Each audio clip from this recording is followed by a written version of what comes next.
अस्सलाम वालेकुम दोस्तों, ये एक मोटिवेशनल स्पीकर है। इनका नाम है साबरी मला। इनको दुनिया की सबसे बड़ी दौलत मिल चुकी है क्योंकि इन्होंने खुदा का दीन एक्सेप्ट कर लिया है। इनको किसी भी मुसलमान ने दीन इस्लाम की दावत नहीं दी, किसी भी मुसलमान ने इनसे ये नहीं कहा कि कुरान को पढ़िए, बल्कि एक गैर मुस्लिम शख्स ने इनके साथ कुरान की कुछ आयतें शेयर की और कहा कि कुरान की इन आयतों में गैर मुस्लिमों के बारे में बुरा लिखा हुआ है। क्योंकि साबरी मला एक एजुकेटेड खातून थी, ये पढ़ी लिखी थी, इन्होंने कुरान खोला और चेक किया। कुरान को इन्होंने एक न्यूट्रल अंदाज से समझने की कोशिश की, तब इन्हें पता चला कि लोग कुरान की आयतों को मिसकोट कर रहे हैं, यानी कि कुरान की आयत कुछ और बयां कर रही है, लोग उसका कुछ और मतलब निकालने की कोशिश कर रहे हैं जानबूझकर। तभी साबरी मला दिल ही दिल में खुदा को याद करती है और कहती है कि खुदा अगर तेरा दीन सच्चा है तो मेरी आंखें खोल दे। और ये कुरान को ट्रांसलेट करती है और पढ़ती जाती है और ये समझ जाती है कि ये कोई मामूली कलाम नहीं है, कुरान की आयतें कोई मामूली बात नहीं है, बल्कि ये तो खुदा की तरफ से है, ये तो ईश्वर की तरफ से है। ये खातून मुसलमान बनने से पहले मुसलमानों से बेहद नफरत किया करती थी। मीडिया वाले जानबूझकर इस्लाम और मुसलमानों के खिलाफ सोशल मीडिया के जरिए से नफरत फैला रहे थे और ऐसे माहौल में मुसलमानों की मुकद्दस किताब कुरान पढ़ना एक बहुत ही बड़ी बात है। आज हमारे मिंबर पर बैठे मौलवी ये बात कर रहे होते हैं कि खीर पूरी खाना या फिर नहीं खाना कहकर, रफ़ेदैन करना या फिर नहीं करना, या फिर फातिहा देना नहीं देना, इसी के अतराफ हमारी चक्की घूम रही है। ये तमाम के तमाम मुसलमानों की जिम्मेदारी थी कि वो लोग कुरान का पैगाम दूसरों तक पहुँचाते, लेकिन मुसलमानों ने ये दीन का काम करना छोड़ दिया। आज इसी वजह से जालिम हुक्मरान हमारे ऊपर मुसल्लत कर दिए गए हैं। कुरान को जब इन्होंने ट्रांसलेशन के साथ समझा तो ये समझ गई कि ये खुदा का कलाम है, इसी वजह से इन्होंने इस्लाम कबूल कर लिया। अल्लाह सुब्हानहू व तआला ने अपनी इस नेक बंदी को दीन इस्लाम के लिए चुन लिया।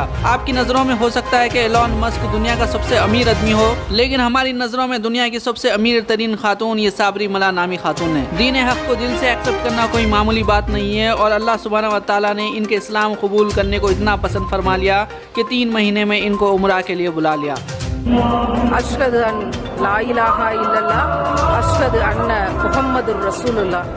सबरीमाला என்ற நான் फातिमा सबरीमालावाக। ये यहाँ पर कह रही है कि इनका नाम सबरीमाला था, अब इनका नाम फातिमा हो चुका है। और ये तमाम मुसलमानों को कह रही है कि मुसलमानों ने अपने घरों में खजाना छुपा रखा है जो कि कुरान है। और ये खातून मुसलमानों से कह रही है कि अल्लाह का पैगाम दूसरों तक भी पहुँचाओ, क्योंकि इस खातून का कहना है कि इसने कुरान खुद से पढ़ा तभी इसे दीन हक मालूम हुआ। अगर ये कुरान खुद से नहीं पढ़ती तो ये भी गुमराह रह जाती और ये मुसलमानों की जिम्मेदारी थी कि वो लोग दीन का पैगाम इस तक पहुँचाते। हमारे मौलवी साहब तो 20 रकात 8 रकात तरावी की बात तो डालते हैं, लेकिन मुल्हिदीन जो रोजाना चैलेंज करते रहते हैं मुसलमानों को, उसके ऊपर वीडियोस नहीं डालते। अब तो सोशल मीडिया का दौर है, आप घर बैठे दीन इस्लाम के पैगाम को पहुंचा सकते हैं। कुरान मजीद को खुद भी समझिए और दूसरों को भी समझाइए और हमारी इस बहन को हम तहे दिल से मुबारकबाद देते हैं। इन्होंने दुनिया की सबसे बड़ी नेमत और दुनिया की सबसे बड़ी दौलत हासिल कर ली है अपने रब को पाकर। तो आप लोगों की क्या राय इससे मुताल्लिक कमेंट करके अपनी राय जरूर दीजिए। वीडियो को लाइक और शेयर जरूर करिए। तो इंशाल्लाह अगले वीडियो में मुलाकात होगी। अल्लाह हाफ़िज़।